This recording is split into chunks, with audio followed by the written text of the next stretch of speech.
오늘 주시는 말씀은 여러분이 너무나 잘 알고 있는 마태복음 7장 7절의 말씀입니다.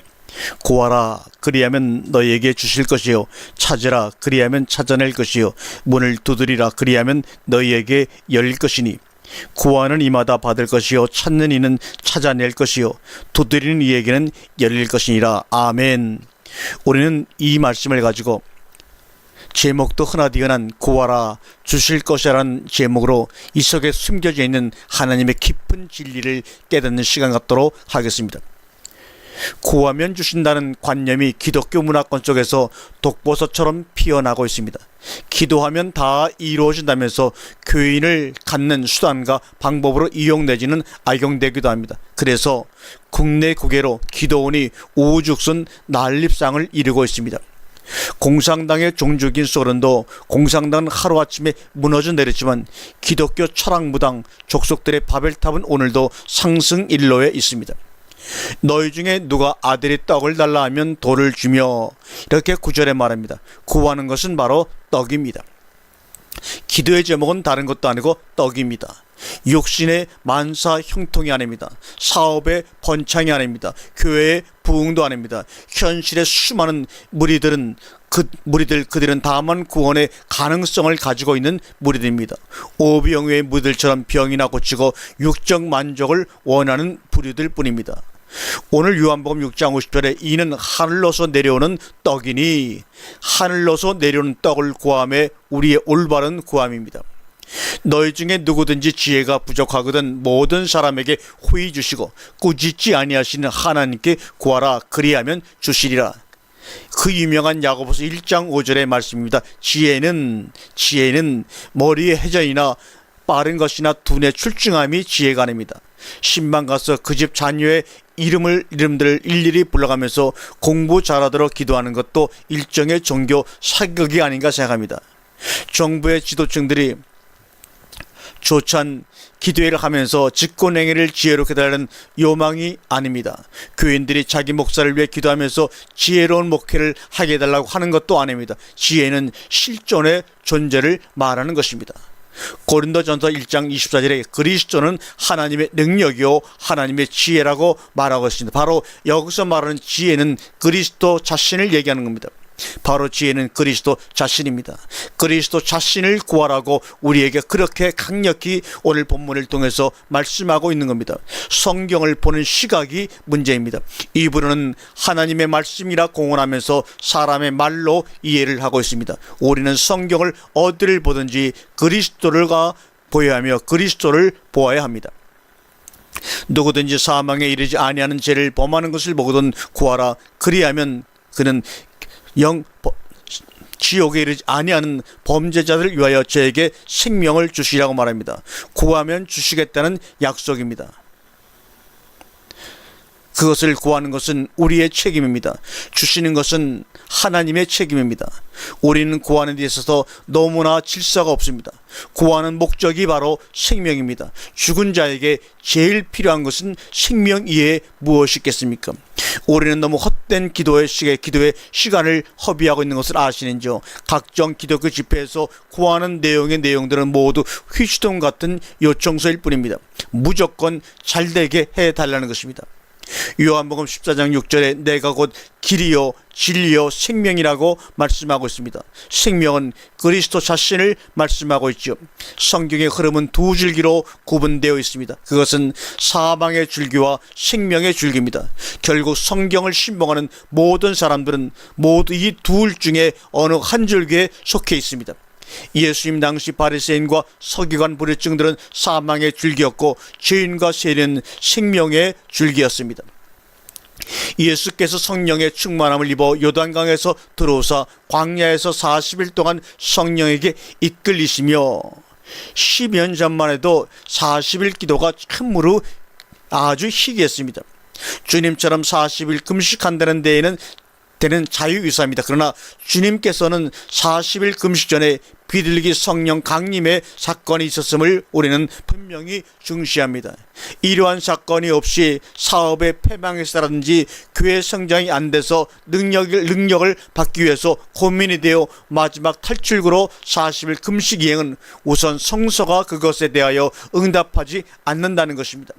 신랑을 빼앗길 날이 이르니 그때에는 금식을 할 것이라. 언제 금식한다고요? 신랑을 빼앗길 날이 이르게 되면 금식하라, 그 말입니다. 성경적인 금식은 자의가 아니고 타의에 의해서 하는 것입니다. 첫째, 신랑을 잊어버리는 날 불강력으로 식음을 전폐합니다. 믿고 살던 남편이 죽었는데 과부 신사가 되어 무슨 먹고 마시고 할 여유가 있겠습니까? 사도행전 9장 9절에 사흘 동안을 보지 못하고 식음을 전폐하니라고 말합니다. 이것은 바울이 신랑을 빼앗기던 날의 상황입니다. 그는 하나님 없이는 못 사는 사람이었습니다. 여기에 역행하는 나세렛 이단을 체포 처단하는 것은 너무도 당연치사했던 것입니다. 그런데 청천벽력이 떨어졌어요. 과거에 종교적 바벨탑은 무너지고 하나님도 사라져버리고 말았습니다. 첫 신랑이 죽은 것입니다. 그런 판국의 금식은 아니 할례야 도리가 없는 것입니다. 이는 다른 이 곧 죽은 자 가운데서 살아나신 이에게로 가서 로마서 7장 4절의 말씀이죠.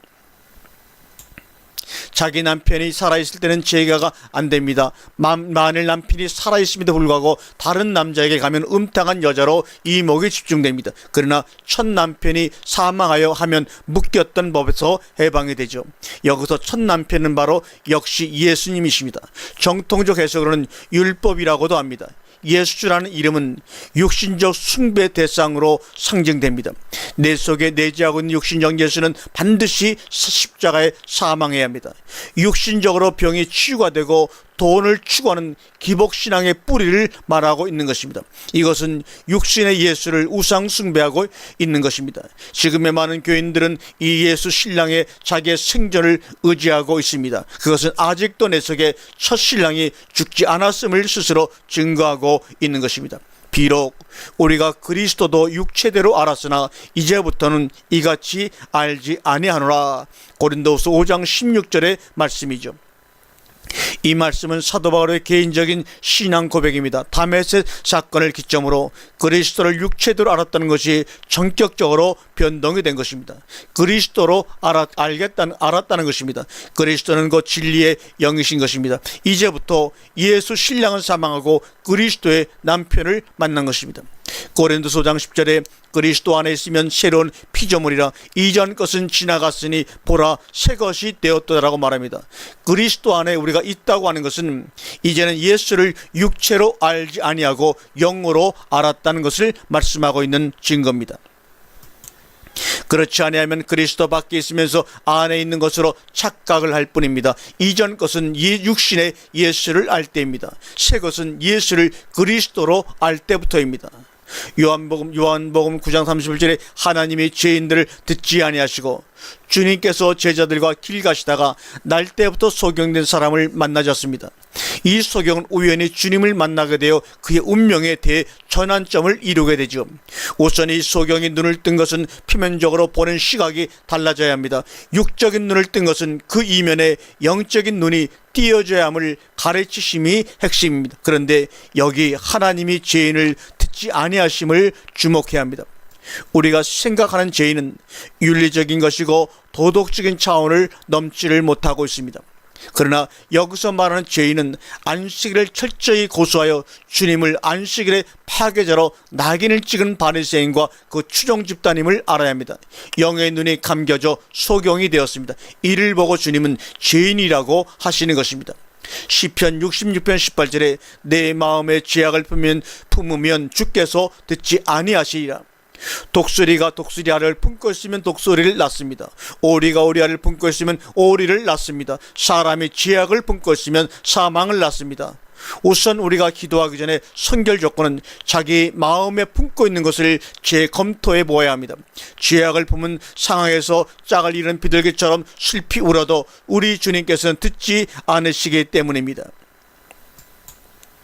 그리스도께서 다시 사신 것이 없으면 너희의 믿음이 헛되고 너희가 여전히 죄 가운데 있을 것이요. 고린도전서 15장 17절의 말씀입니다. 고린도전서 15장은 그 유명한 부활장입니다. 결론부터 말씀을 드리면 그리스도의 부활은 나의 현재적 부활이어야 한다는 것입니다. 이렇게 되지 않은 모습이 바로 죄 가운데 있다는 말입니다. 현재 부활이 안 된 자는 기도할 자격이 없는 사람입니다. 왜요? 그것은 죄 가운데서 방황하는 죄인이기 때문입니다. 고린도전서 15장 49절에 우리가 흙에 속한 자 형상을 입은 것 같이 또한 하늘에 속한 자 형상을 입으리라고 말합니다. 배추벌레가 탈바꿈해서 나비가 됩니다. 굼벵이가 7년을 땅속에 있다가 어느 날 매미가 됩니다. 자신이 흙에 속한 자임을 우선 인식해야 합니다. 이것은 옛사람 아담에게 소속되어 있음을 알게 되는 것입니다. 어느 날 나팔 소리를 듣고 새사람 그리스도에게로 우리가 이전되어야 합니다. 이것이 바로 현재 부활의 의미인 것입니다. 아멘.